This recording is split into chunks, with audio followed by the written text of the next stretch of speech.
देवताओं पर प्रथम आक्रमण कर चुका था, जो अब देवताओं के लिए एक चुनौती बन गई थी, क्योंकि सभी देव उस आक्रमण को रोक पाने में असमर्थ होकर पूर्ण रूप से विचलित हो उठे थे। वहीं अब कुमार कार्तिकेय को ये आभास हो गया कि उनसे एक बहुत बड़ी भूल हो गई है।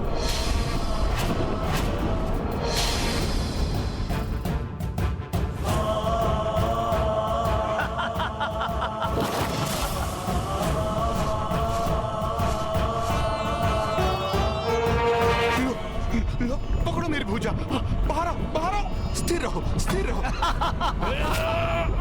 तुम्हें खींच लेंगे हम। बाहर आओ, बाहर आओ।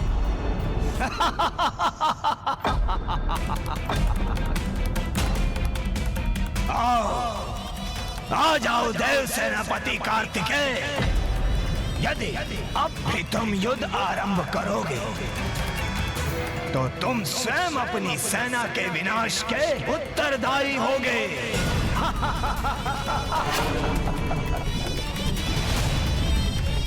नहीं, ये क्या कर दिया मैंने? मुझसे इतनी बड़ी भूल कैसे हो गई?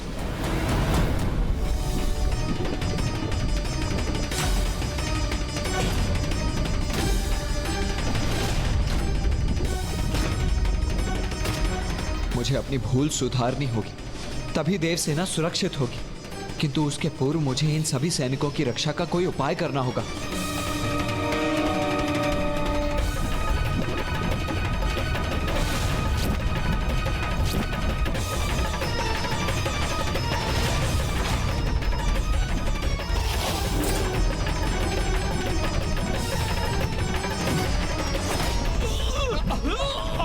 बाहर आओ, और प्रयास करो, और प्रयास करो।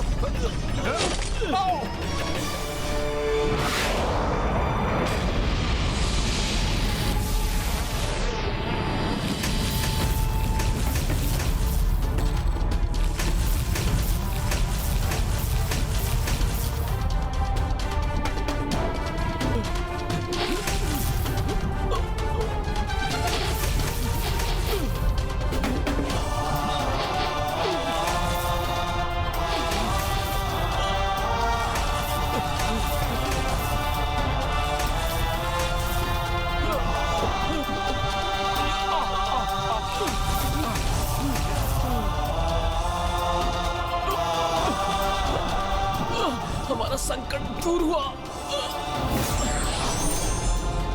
हर हर महादेव, हर हर महादेव। देव सेनापति कुमार कार्तिकेय, अद्भुत। देश सैनिकों को रक्षित करने हेतु आपने अति उत्तम युक्ति अपनाई। अद्भुत।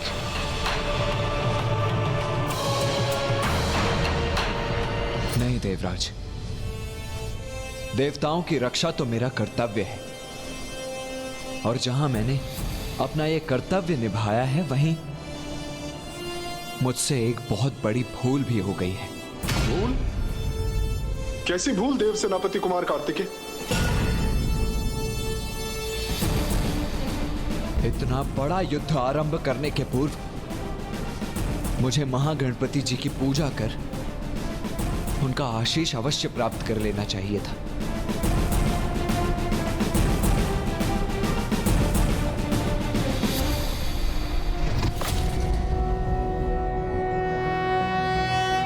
नमस्ते ब्रह्मरूपाय विष्णुरूपाय ते नमः।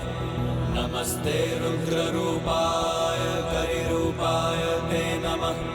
विश्वरूप स्वरूपाय नमस्ते ब्रह्मचारिणे। भक्तप्रियाय देवाय नमस्तुभ्यं विनायक। ॐ सिद्धिबुद्धिसहिताय महागणपतये नमः।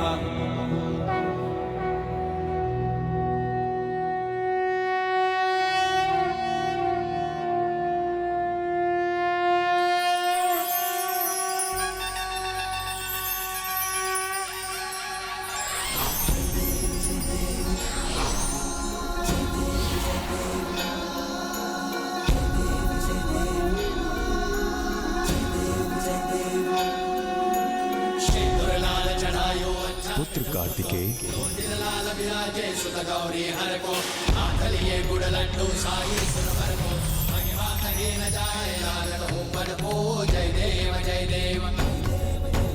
जय जय श्री गणराज विद्या सुखदाता, धन्य तुम्हारो दर्शन मेरा मन रमता। प्रभु हमारी रक्षा कीजिए। माता पार्वती और पिताश्री का आशीर्वाद तो मुझे प्राप्त है, किंतु मुझे ये भी ज्ञात है कि ये युद्ध इतना सहज और सरल नहीं है। इसीलिए मैं आपसे निवेदन करता हूं प्रभु कि मेरा मार्गदर्शन कीजिए, जिससे मैं देवताओं को विजय दिलवा सकूं और तारकासुर का अंत कर सकूं। तुम उचित कहते हो पुत्र कार्तिकेय। ये सरल युद्ध तो कदापि नहीं है, क्योंकि तारकासुर एक मायावी असुर है और इस युद्ध में विजय प्राप्त करने हेतु ही उसने शोणितपुर का निर्माण किया है। मायावी नगरी है शोणितपुर।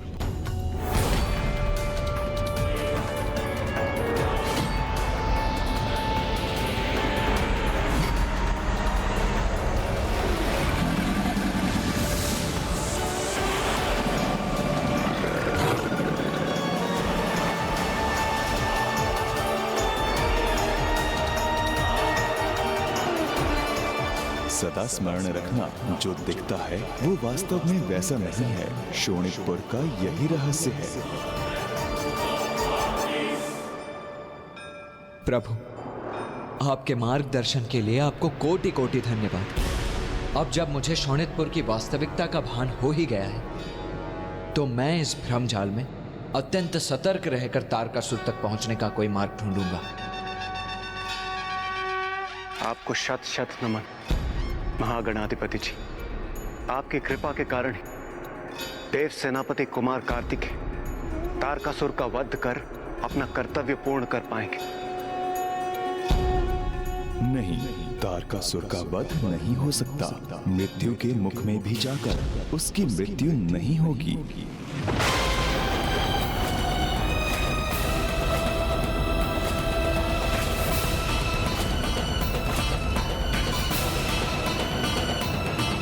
किंतु प्रभु, तारकासुर को प्राप्त वरदान के अनुसार उसका वध एकमात्र महादेव पुत्र कुमार कार्तिकेय द्वारा ही संभव है। और जब स्वयं वो उसका वध करने के लिए तत्पर है, तो फिर वो कैसे सुरक्षित रह सकता है? आपने सर्वथा सत्य कहा देवराज। तारकासुर का वध कुमार कार्तिकेय के द्वारा ही संभव है, किंतु ये भी सत्य है कि उसको मृत्यु प्रदान करना सहज कदापि नहीं होगा। प्रभु, तारकासुर के आतंक से सृष्टि को मुक्ति दिलाने के लिए कृपया आप मेरा मार्गदर्शन करें। पुत्र, असुर अपने प्राण अपने निकट न रख उन्हें अनेक अन्य स्थानों पर छुपाकर सुरक्षित रखने के अभ्यस्त हैं। यही तारकासुर ने भी किया है। उसने अपने प्राण एक खड़ग में छिपा कर रखे हैं।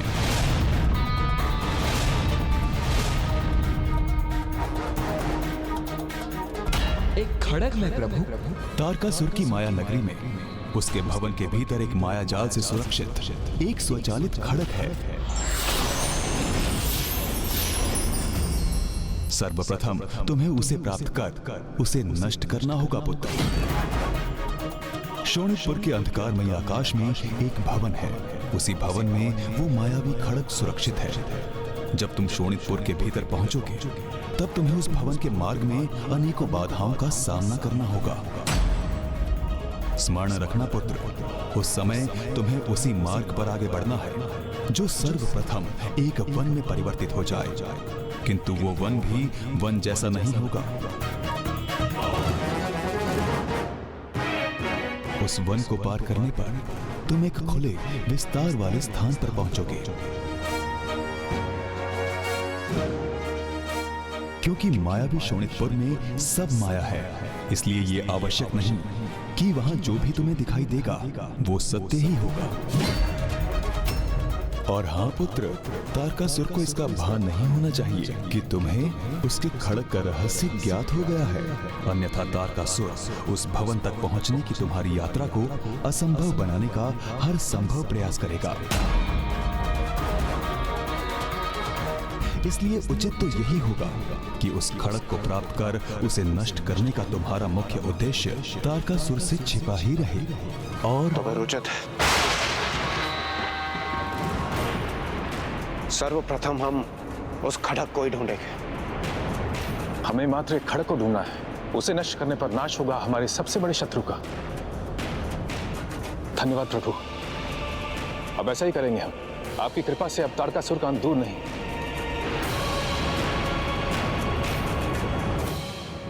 तारकासुर के रहस्य को हमारे समक्ष उजागर कर हमें उचित मार्ग दिखाने के लिए आपको कोटि कोटि धन्यवाद। अब हमें आशीष दीजिए प्रभु कि हम शीघ्र ही सफलता प्राप्त कर सकें।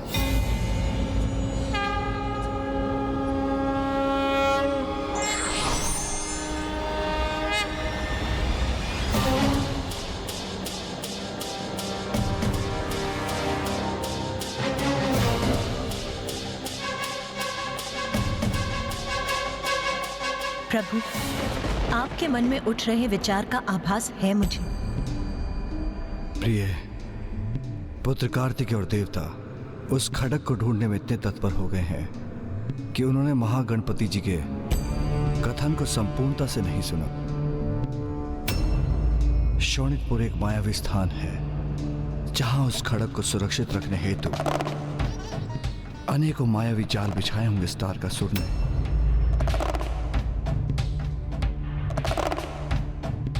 इसलिए देवताओं का उस खड़क तक पहुंचना इतना सरल नहीं होगा, किंतु यदि देवता धैर्यपूर्वक महागणपति जी के पूर्ण कथन को सुनते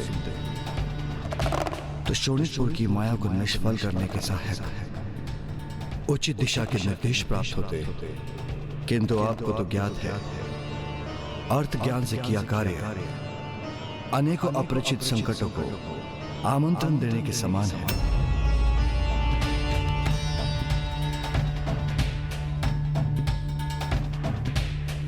उचित सुझाव को ध्यान से ग्रहण कर उसे उसकी पूर्णता से ग्रहण करना एक बहुत बड़ा गुण है। पुत्र कार्तिकेय और देवताओं को इस गुण को अति शीघ्र सीखना ही होगा।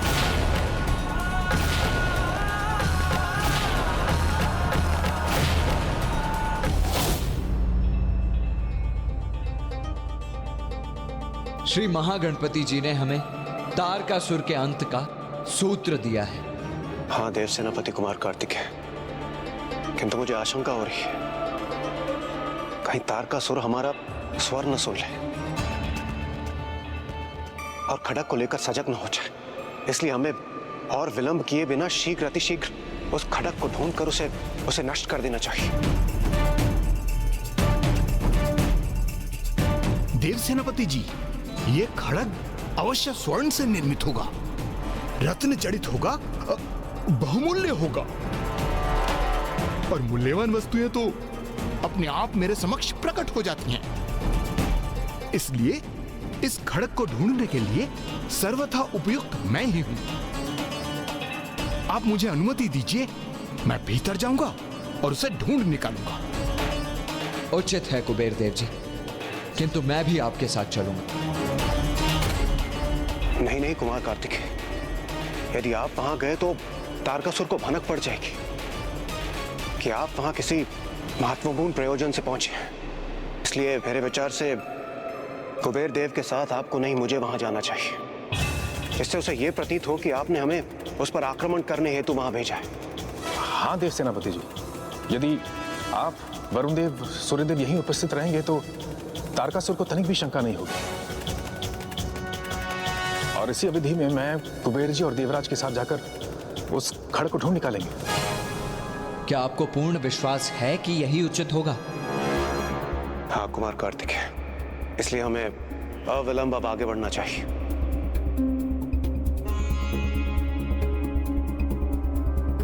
उचित है, फिर मैं यहीं स्थित रहकर निगरानी रखूंगा। किंतु वो तारकासुर अत्यंत कपटी है। पूर्व में भी उसने अपने मायावी शीश के मुख से अग्नि प्रवाहित कर देवसेना को आहत करने का प्रयत्न किया था, तो वो आपके मार्ग में भी बाधाएं अवश्य उत्पन्न करेगा।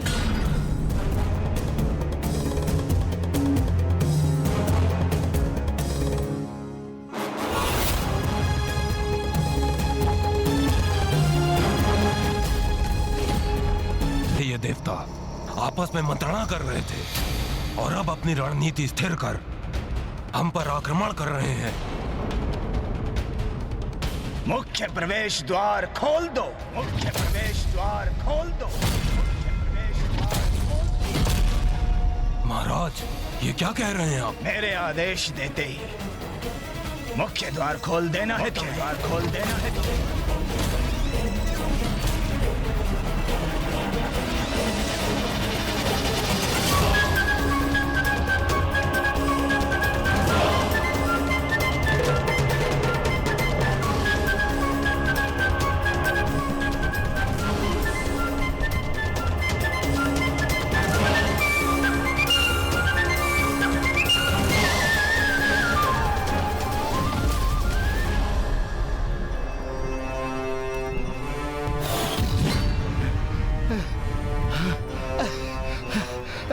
इंद्रदेव!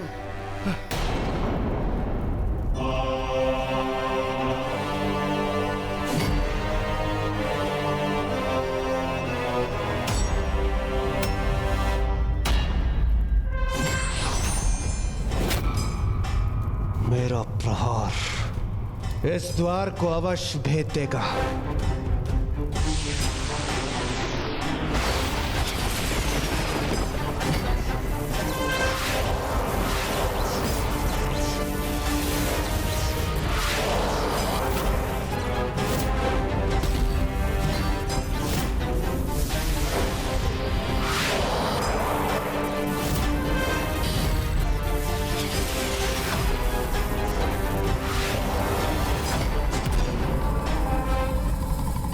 खोल दो मुख्य द्वार को। इसी क्षण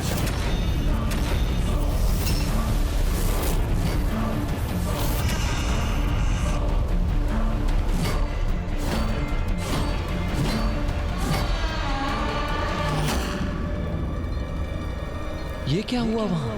कैसे संभव है? देखा कैसे मैंने अपनी शक्ति के प्रभाव से शौणिकपुर के इस विशाल द्वार को खोल दिया। ये तो केवल आरंभ है, आरंभ।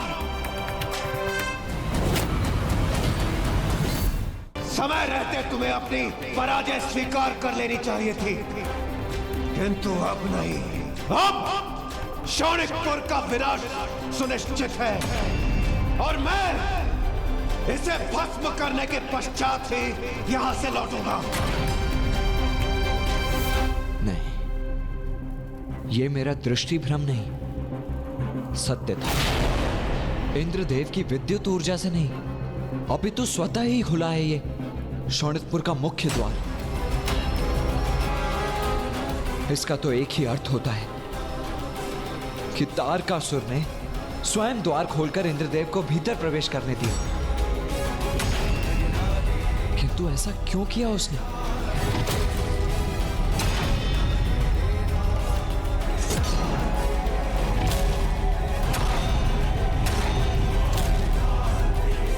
क्योंकि ये इंद्रदेव, वायुदेव और कुबेर तो मेरे सामने मात्र तुच्छ मीन है, जिन्हें मैं अपने जाल में कभी भी जकड़ सकता हूं। मेरे लक्ष्य तक पहुंचने के निमित्त मात्र हैं ये। इसलिए इंद्र का ये विश्वास कि उसने शौणिकपुर के शक्तिशाली द्वार को खंडित कर दिया, मेरा ही सहायक बनेगा। इंद्र का ये दम उसे मेरे समक्ष प्रस्तुत करेगा, और जिसे मैं अपने माया जाल में जकड़ना चाहता हूं, महादेव पुत्र कुमार कार्तिकेय शीघ्र बंदी बनेगा मेरे माया जाल में। या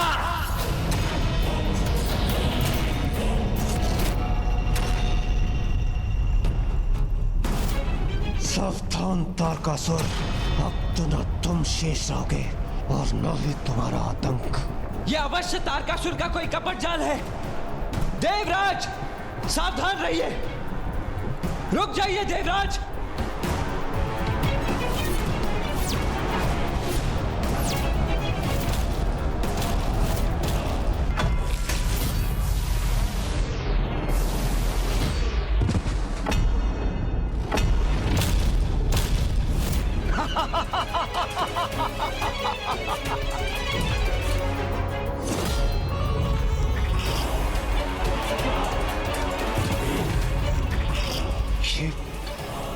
ऐसा सुरक्षा कवच है जिसने हमारा मार्ग बाधित ही नहीं किया, अभी तो मुझे हाथ भी कर दिया। कल्पना से भी परे है, अर्थात कुटिल तारकासुर को परास्त करना सरल नहीं, किंतु मैं इस प्रकार स्थिर भी तो नहीं रह सकता। अब मुझे ही इसका हल निकालना